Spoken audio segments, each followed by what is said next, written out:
5 years later, in the fall of 1780, the Overmountain men, a ragtag group of frontiersmen, fiercely dedicated to the revolution against the crown, took a stand and defeated the British at King's Mountain. This decisive victory in the Southern campaign of the American Revolution boosted the morale of the patriots and turned the tide of the war. After 5 grueling years of fighting against the British, Washington and his troops are losing the battle for American independence. They are outgunned, outmanned, and outnumbered. Washington is working with a third of the troops and resources promised by Congress. The dream of independence seemed to be slipping away. The Southern campaigns in the Revolutionary War did not receive as much attention as those in the North, but many of the battles were decisive.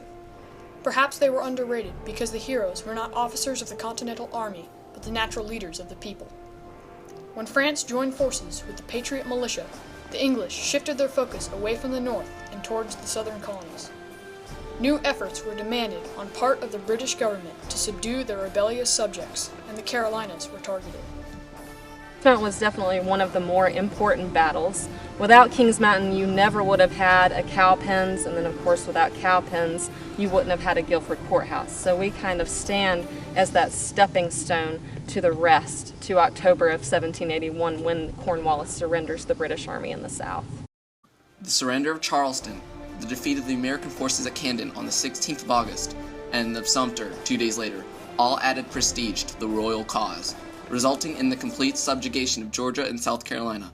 The British believed the South is won. General Cornwallis had advanced as far as Charlottetown in North Carolina and was preparing to move his headquarters to Salisbury. In District 96, which was viewed as the most populous and powerful in the province, Cornwallis appointed Major Patrick Ferguson Inspector of Militia on May 22, 1780. Ferguson was a brilliant professional soldier with a long record of service. No man in rank and years ever attained more military distinction as they than Ferguson. He was regarded as the best rifle shot in the British Army, if not the best marksman living. In an interesting turn of events, Ferguson was once on patrol duty and engaged a member of the rebel troops, who paused, but then cantered away. It was none other than George Washington himself, and Ferguson determined. It was not pleasant to fire at the back of an unoffending individual.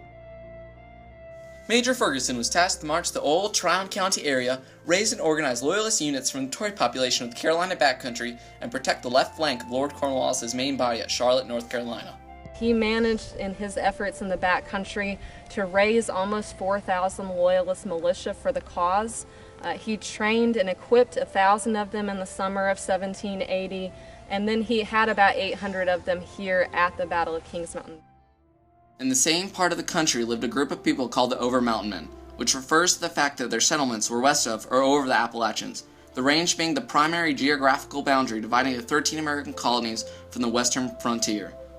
They can fight. They've learned how to fight from the Indians. They are tough. They can eat acorns. They can live off almost anything. These are one tough bunch of mean rascals.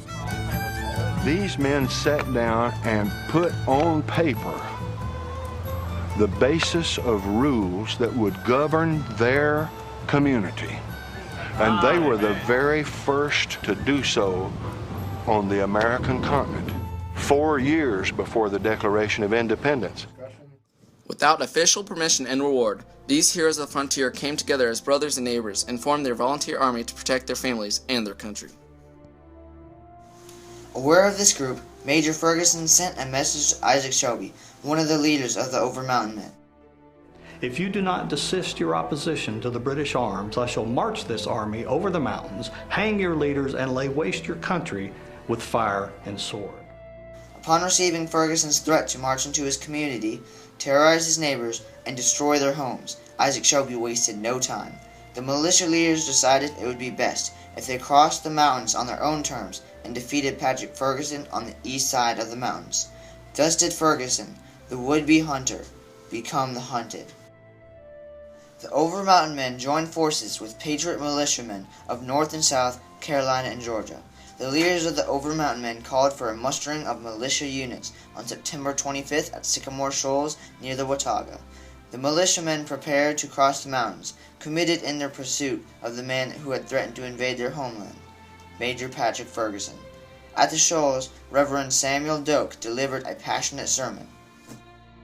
Brave man, you are not unacquainted with battle. Your hands have already been taught to war, and your fingers to fight. Will you tarry now until the enemy carries fire and sword to your very doors? No, it shall not be. Go forth then to the aid of your brethren, the defense of your liberty, and the protection of your homes. On September 26th, the throng of 1,000 militiamen headed south from Sycamore Shoals. Most of the men were on horseback, but some walked. All the men were volunteers, none were paid. Each expected to serve for only a few weeks before returning to his home. This was not an army in the strictest sense of the word. For this last reason alone, the British military, the best army in the world, generally dismissed any threat from a fighting force composed of American volunteer militia. As Ferguson swept through the back country of South Carolina, he had great success in recruiting American colonists to join his army as loyalists. Ferguson was encamped atop Little Kings Mountain, believing that the high ground afforded him a military advantage should the Patriot militia catch up to him. He was later reported as having declared, he was on Kings Mountain, that he was king of that mountain, and God Almighty could not drive him from it. His confidence in this strategy was soon to be tested.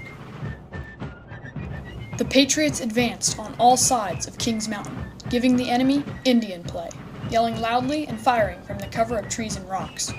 They progressed up the faces of the mountain, taking deadly aim with their hunting rifles and claiming victim after victim. On their third assault, the Patriots took the crest of Kings Mountain.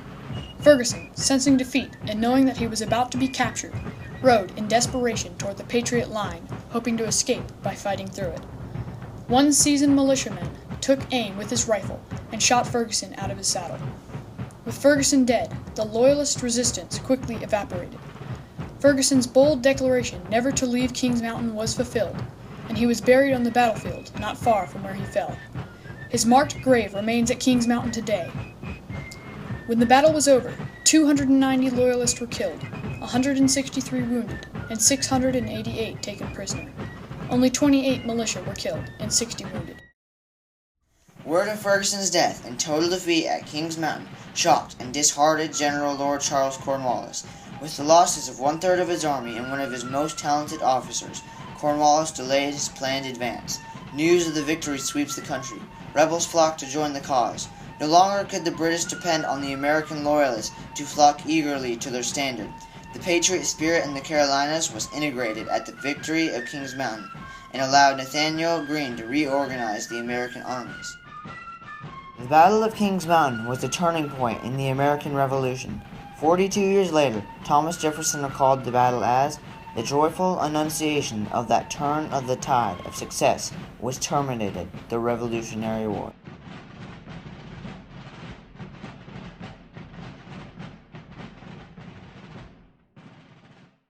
"150 years later, on October 7, 1930, President Herbert Hoover addressed a crowd of 30,000 at Kings Mountain to honor the battle. Our problems of today are problems of growth. They are not problems of decay. They are less difficult than those that confronted the generations before us. The forces of righteousness and wisdom work as powerfully in our generation as in theirs. The flame of freedom burns as brightly in every American heart, and there need be no fear for the future of a republic that seeks inspiration from the spirit of the men who fought at the Battle of Kings Mountain.